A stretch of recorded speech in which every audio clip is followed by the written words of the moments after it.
그래서 이번 시간에는 상처가 우리에게 주어질 때 우리가 어떻게 대처하는 것이 좀 더 효과적일까? 어떻게 주로 대처하고 지금까지 살아오고 있었나 하는 나의 대처 방식에 대해서도 한번 다뤄보고 싶습니다. 사실 우리 한국 문화나 그 일본이나 이런 이제 집단주의 문화라고도 보통 얘기를 하거든요. 개인주의 문화는 개인을 더 소중하게 생각합니다. 집단보다. 집단의 이익이 있든 없든. 여러분들 이번에 코로나 때 미국이나 유럽에서 일어나는 현상을 잘 봤을 겁니다. 코로나의 전염이 다른 사람한테 옮길 수 있음에도 불구하고 내가 자유롭기 위해서는 마스크 안 쓴다. 이게 강하죠. 이게 개인주의 문화예요. 근데 우리는 그런 걸 보면 용납을 못해. 저 이기주의자, 자기 생각만 하는 사람. 이제 이렇게 손가락질 하게 되고 나도 그것이 마음에 안 든다는 생각을 해요. 각자가. 그래서 이거는 뭐냐면 나보다 우리는 뭘 더 중요하게 생각한다? 내가 속한 집단을 소중하게 생각해. 그래서 이런 어떤 문화를 우리는 집단주의 문화라고 부르고 집단보다 개인이 더 소중하다고 여기는 것을 우리는 개인주의 문화라고 이렇게 봅니다. 어떤 게 더 좋을 것 같아요?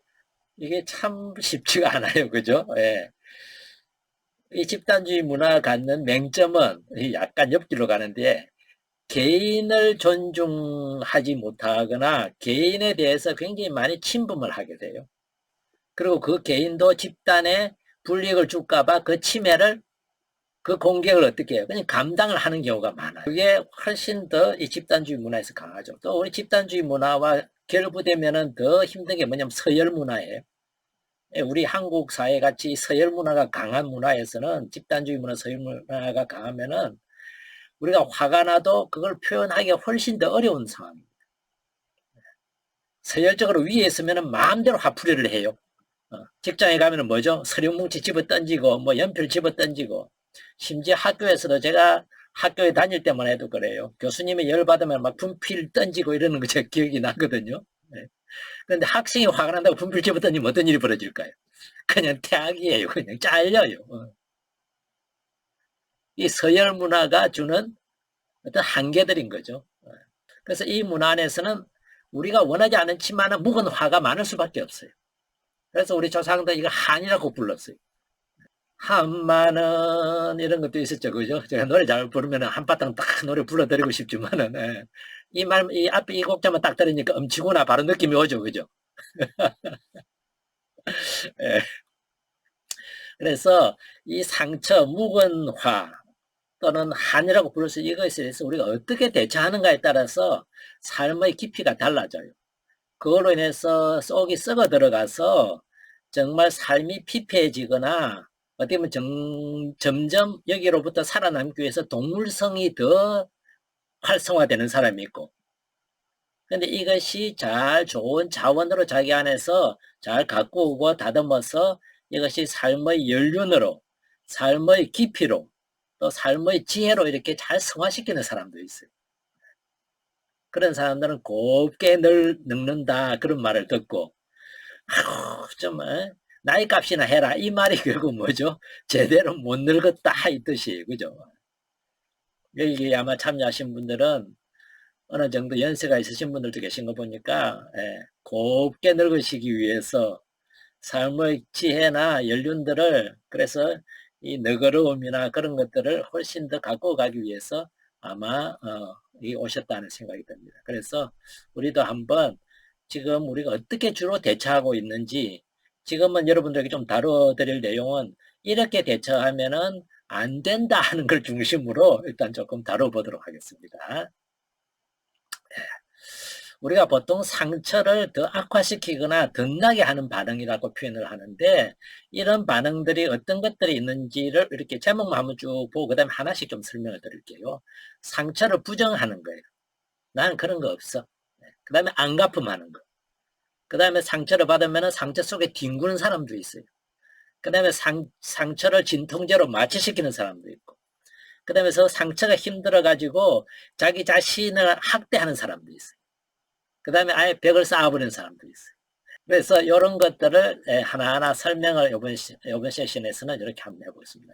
상처를 부정하는 사람들이요, 어떤 사람들이냐 하면은 상처받았다는 것을 인정하고 싶어 하지를 않아요. 인정하고 싶지 않아가지고 어떻게 하느냐 하면은 나 상처 같은 거 없어.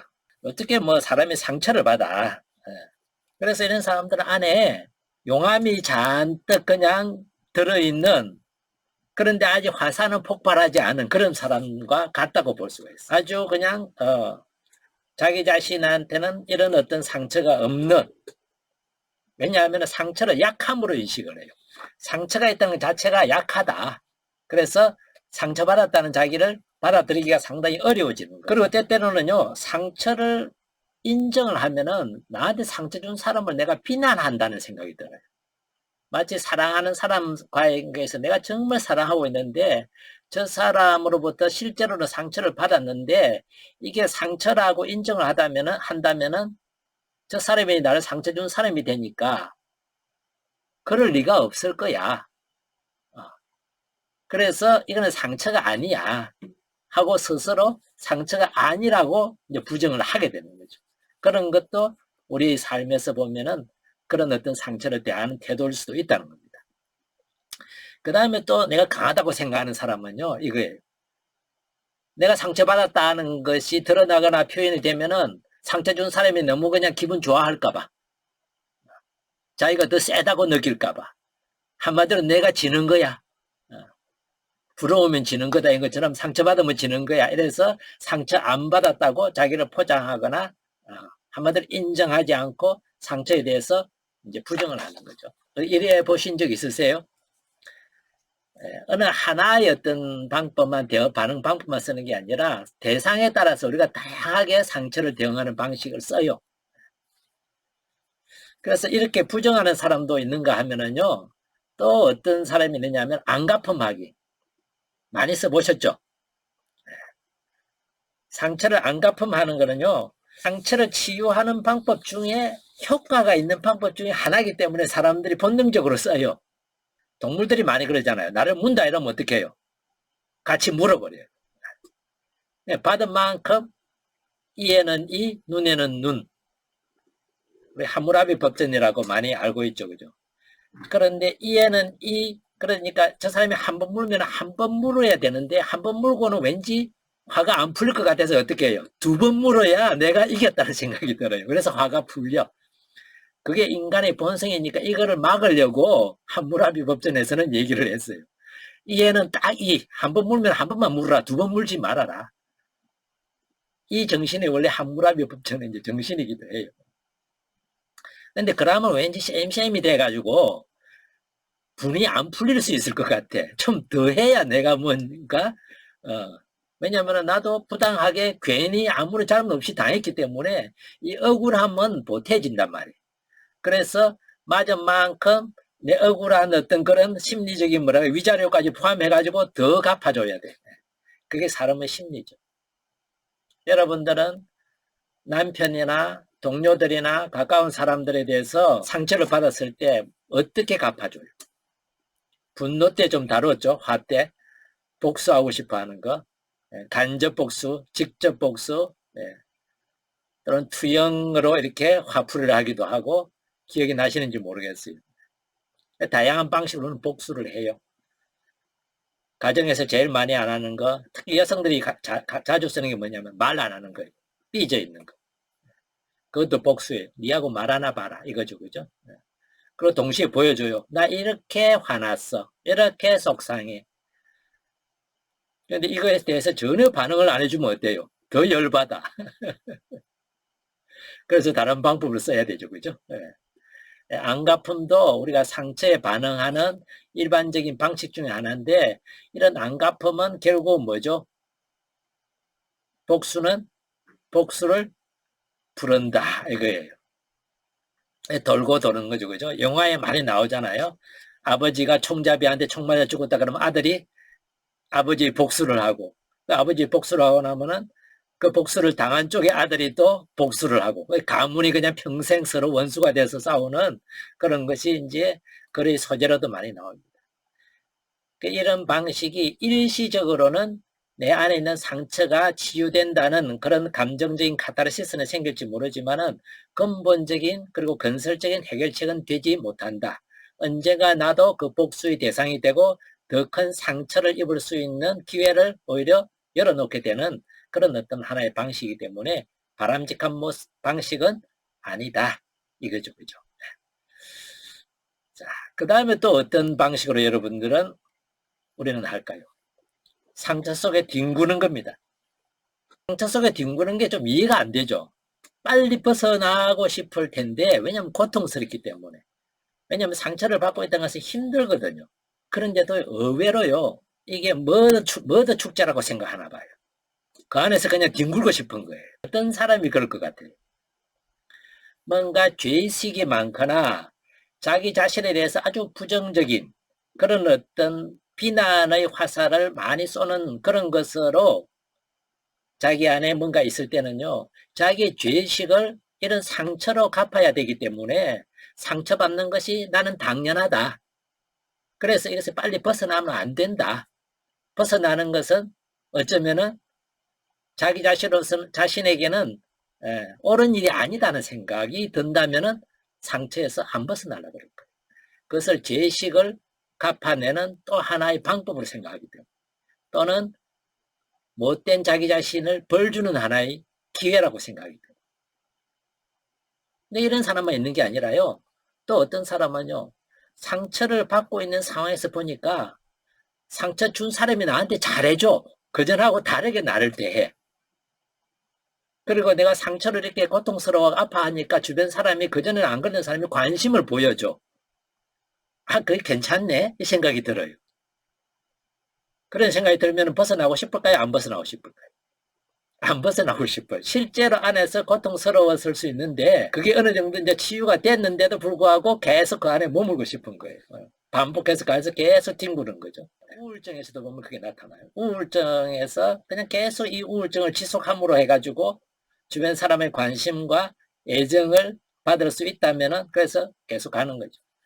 애들이 보면은 배 아프다 그러고, 아프다 그러면 엄마가 이마도 짚어주고 배도 쓰다듬어주고, 평소에 바빠서 관심을 못 보이던 아한테 관심을 보여주고, 그러니까 애가 어때요?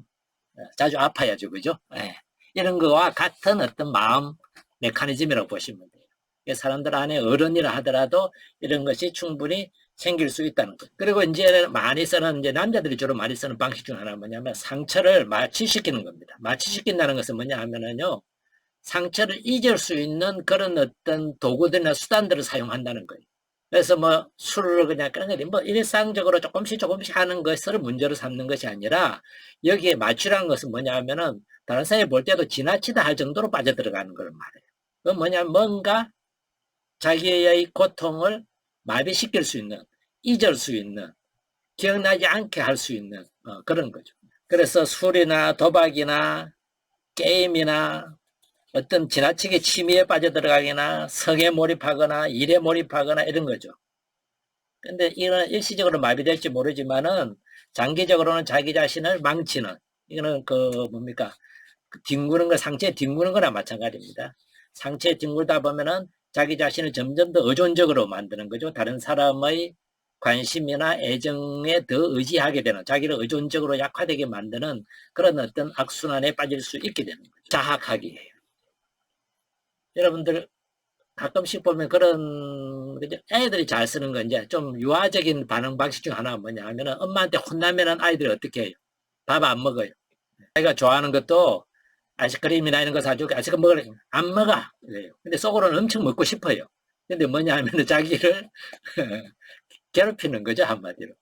어떤 아이들은 그냥 막 뭐 벽에다 머리를 이렇게 막 찢는다든지, 그런 걸 통해서 내가 이만큼 힘들어, 내가 나를 이만큼 고통스럽게 만들었단 말이야 하는 것을 드러내 보여주고 싶은 거죠.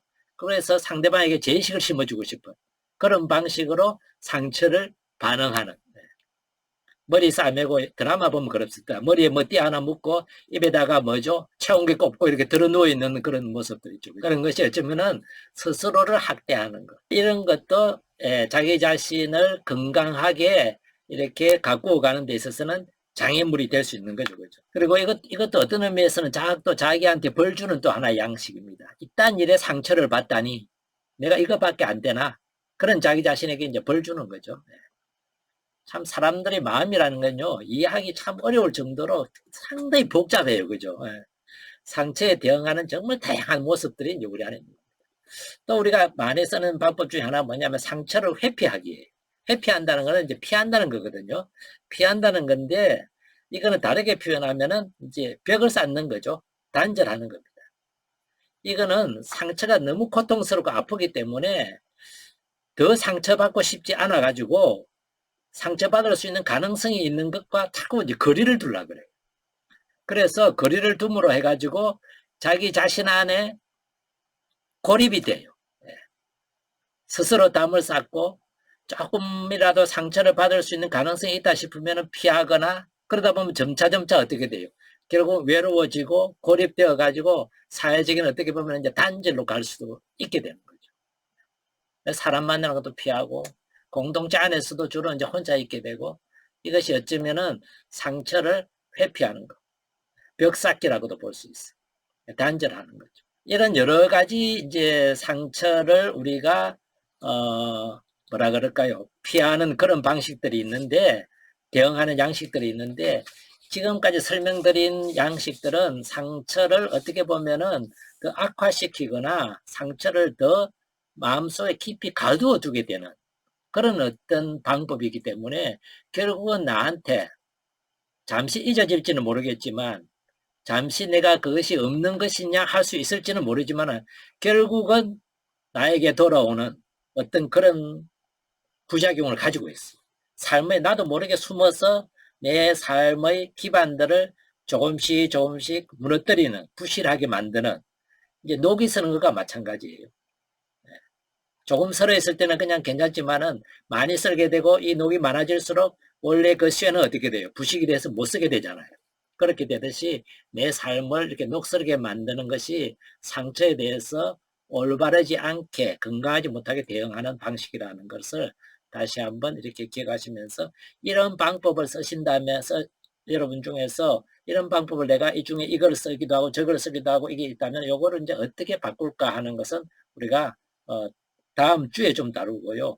그 다음에는 이 상처가 우리에게 가지고 주는 뭐라 그럴까요? 여러 가지, 왜냐면 상처 있다 하는 걸 알아야 되니까 그 신호들이 어떤 것들이 있는지를 한번 좀 바라보고 오늘 시간을 이렇게 마무리했으면 좋겠습니다. 잠시 쉬셨다가 예. 상처를 덧나게 하는 반응들 4번을 안 해주셨는데. 4번요? 네네. 아 그래요? 제가 건너뛰었어요? 네네. 5번으로 바로 건너뛰었어요. 아 그래요? 네. 아 번호가 없어졌구나. 아이고 네. 그랬네. 번호가 없어요. 그냥 전부 몇 개죠? 전부 7개인데 4번 빼니까 6개. 예, 6개면은 맞아요. 6개 네. 맞아요. 예, 아유 고맙습니다. 저는 이렇게 봐도 보지 못했어요. 네. 네.